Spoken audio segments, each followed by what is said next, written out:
आज दोस्तों हमारा चैप्टर है मराठा आरक्षण। हाल ही में आपने सुना होगा कि मराठा आरक्षण में हाल ही में सुप्रीम कोर्ट का फैसला आया है। तो आज हम देखेंगे कि मराठा आरक्षण की क्या इतिहास था, क्या हमारे परीक्षा की दृष्टि से बनने वाले प्रश्न होंगे और इसके विषय में संपूर्ण जानकारी आपको इस वीडियो में मिलने वाली है। देखिए, मराठा आरक्षण का इतिहास काफ़ी समय से चला आ रहा है, लेकिन जो मराठा आरक्षण है वो सुर्खियों में 2014 से सबसे अधिक रहा। मराठा आरक्षण से पहले हम कुछ जो सुप्रीम कोर्ट द्वारा जो मराठा आरक्षण में अभी तक जो आ रहे थे तथ्य उनको हम देखेंगे। इसमें पहला सबसे महत्वपूर्ण तथ्य है होगा आपका आर्टिकल 342A। आर्टिकल 342 सबसे पहले जानेंगे, जो इसके महत्वपूर्ण कुछ तथ्य है। इसमें पहला है आर्टिकल 342 में में प्रावधान किया गया कि राष्ट्रपति, ये बात मेरी ध्यान रहे कि ये प्रावधान किया गया कि राष्ट्रपति किसी राज्य अथवा केंद्र शासित प्रदेश के समुदाय को सामाजिक एवं शैक्षिक रूप से पिछड़े वर्ग का मान्यता दे सकते हैं। और कहा गया कि संसद भी कानून बनाकर किसी समुदाय को सामाजिक व शैक्षिक रूप से पिछड़े समुदाय की सूची में शामिल कर सकती है। फिर आपका दूसरा पहलू मुख्य तथ्य आता है, क्या है संविधान संशोधन 102। आपको बता दें कि संविधान संशोधन 102 अधिनियम 2018 में अनुच्छेद 338B की शुरुआत की, जो सामाजिक और शैक्षणिक रूप से पिछड़े वर्ग के लिए एक आयोग का प्रावधान करता है, जिसे राष्ट्रीय पिछड़ा वर्ग आयोग के रूप में जाना गया था। आपको बता दें कि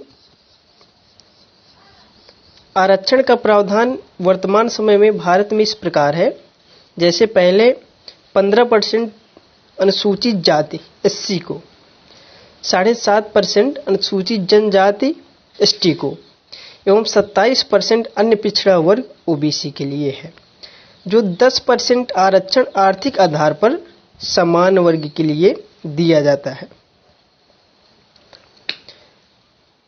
अब हम थोड़ी सी आरक्षण की परिभाषा पर चर्चा करेंगे। जैसा आरक्षण की परिभाषा वैसे काफ़ी विवादित रही, लेकिन सामान्य भाषा में समझे तो आरक्षण का अर्थ होता है सुरक्षित किया हुआ स्थान या विशेष कार्य हेतु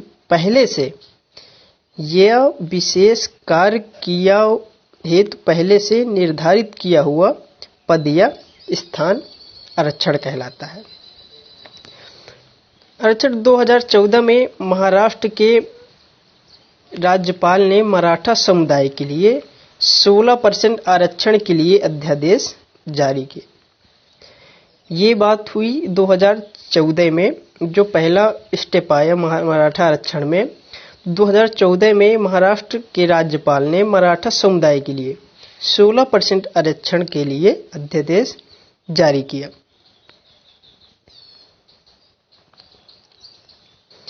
अध्यादेश जारी होने के बावजूद इसे बॉम्बे हाई कोर्ट में चुनौती दी गई। इसे मुंबई हाई कोर्ट ने इस अध्यादेश पर रोक लगा दी, लेकिन कुछ समय बाद वहां से इसे हटा दिया गया। 2014 में ही महाराष्ट्र में शैक्षणिक एवं सामाजिक रूप से पिछड़ा वर्ग आयोग अधिनियम 2014 पारित किया गया। इसके बाद 2017 में तीसरा स्टेप आया, जो महाराष्ट्र अन्य पिछड़ा वर्ग आयोग का गठन किया गया और जिसके अध्यक्ष थे जस्टिस गायकवाड़, जिन्होंने 15 नवंबर 2018 को महाराष्ट्र सरकार को अपनी रिपोर्ट सौंपी। फिर 30 नवंबर 2018 को महाराष्ट्र विधानसभा में मराठा समुदाय की शिक्षा और सरकारी नौकरियों में 16% आरक्षण का प्रस्ताव वाला विधेयक पारित किया गया। सरकार ने इस समुदाय को सामाजिक एवं शैक्षणिक रूप से पिछड़ा वर्ग घोषित कर दिया। अब आता है चौथा स्टेप जो मराठा आरक्षण से संबंधित है। उस समय जो महाराष्ट्र के राज्यपाल थे श्री विद्यासागर राव जी, जिन्होंने 30 नवंबर 2018 को विधेयक को मंजूरी प्रदान की। विधेयक की मंजूरी मिलते ही बंबई उच्च न्यायालय में आरक्षण के फैसले को चुनौती देने वाली याचिका दायर की गई। इस याचिका में कहा गया कि यह सुप्रीम कोर्ट के किसी भी राज्य में आरक्षण के 50% की सीमा से अधिक नहीं होने का उल्लंघन है और इसे तत्काल प्रभाव से रोक लगाई जाए। फिर क्या हुआ, कोर्ट ने मामले में सुनवाई करते हुए जून 2019 में अपना फैसला सुनाया, जिसमें मुंबई हाई कोर्ट ने कानून को बरकरार रखते हुए कि 16% आरक्षण उचित नहीं है और रोजगार में आरक्षण 12% से अधिक नहीं होना चाहिए तथा नामांकन में यह 13% से अधिक नहीं होना चाहिए। मुंबई हाई कोर्ट ने महाराष्ट्र गवर्नमेंट के प्रस्ताव को बरकरार रखा, लेकिन 16% की जगह वो 12 और 13% में फैसला सुनाया। फिर क्या हुआ, मुंबई हाई कोर्ट के फैसले पर केंद्र की ओर से सुप्रीम कोर्ट पर दलील दी गई कि महाराष्ट्र में मराठा समुदाय को रिजर्वेशन देने का फैसला संवैधानिक है। ये कौन दलील दे रहा है? केंद्र दे रहा है। और संविधान के 102वें संशोधन में राज्य के विधायी अधिकार खत्म नहीं होता। इसी तरह अन्य राज्य भी महाराष्ट्र सरकार की तरह अपना रुख अपनाते हैं, जैसे कर्नाटक है, पंजाब है, तमिलनाडु है, आंध्र प्रदेश सहित अन्य राज्य भी हैं। लेकिन अभी सुप्रीम कोर्ट ने मराठा आरक्षण पर फैसला देते हुए स्पष्ट कर दिया है कि आरक्षण के लिए 50% की तय सीमा का उल्लंघन नहीं किया जा सकता। सुप्रीम कोर्ट ने स्पष्ट कर दिया कि मराठा समुदाय को शिक्षा और नौकरियों में 50% की सीमा पार करके उल्लंघन करता है।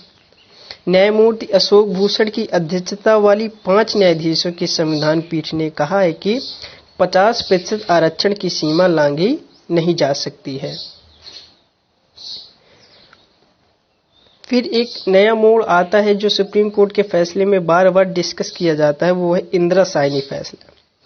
इंदिरा साइनी फैसले पर पुनर्विचार की जरूरत नहीं, ये कथन है अशोक भूषण जी का। उन्होंने साफ कहा कि इंदिरा साइनी फैसले पर पुनर्विचार की जरूरत नहीं। अशोक भूषण इस मुद्दे पर लंबी सुनवाई में दायर हलफनामा पर भी गौर किया कि जिसमें कहा गया था कि 1992 के इंदिरा साइनी, सॉरी गलती हो गई, इस फैसले पर है, जिसे मंडल फैसला भी कहा जाता है, कि बड़ी पीठ द्वारा पुनर्विचार करने की जरूरत है।